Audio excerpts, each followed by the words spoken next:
Il était important pour nous de regarder, de faire un tour d'horizon de ce qui se passait et en fait, notre constat et ça a été le prisme par lequel, on a souhaité aborder ce côté, expérience collaborateur, c'est que d'un côté, on a les nouvelles technologies qui ont bouleversé le monde.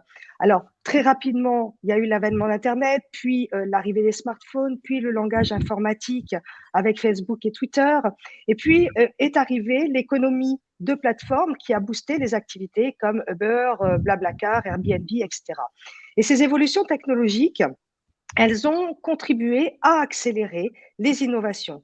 Avant, on avait des innovations une fois tous les 15 ans, puis on est passé tous les ans et maintenant on en est à tous les 6 mois, voire tous les mois.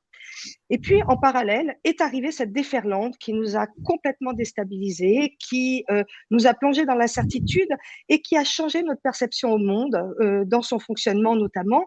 On a pris conscience justement des enjeux climatiques, de l'effondrement de la biodiversité. On a été du coup dans une dimension à créer de nouvelles valeurs puisque on s'est tourné vers de la simplicité, de l'authenticité, de la transparence et tout ça a engendré des nouveaux repères pour nous en tant que citoyens et donc pour les collaborateurs aussi, qui est la recherche de sens, la recherche d'équilibre, la recherche d'émotion. Et ces nouveaux paradigmes, en fait, ont fait que nous avons tout à chacun reconsidéré notre écosystème, reconsidéré notre rapport au temps, à l'espace et à l'entreprise. Et aujourd'hui, les collaborateurs cherchent à devenir partie prenante et acteurs de cette entreprise et de s'impliquer dans une démarche qui fait sens.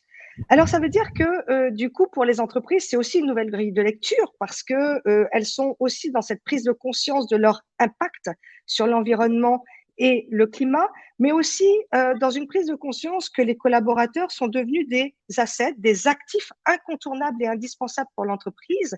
Et lorsqu'une entreprise veut s'adapter, se réinventer, elle n'a pas d'autre choix que de se mettre l'humain au cœur de son organisation.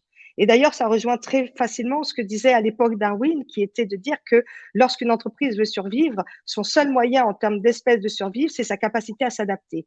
Et si elle ne s'intéresse pas à ses collaborateurs, si elle ne remet pas ses collaborateurs au centre de son organisation, il sera extrêmement compliqué pour elle de s'adapter.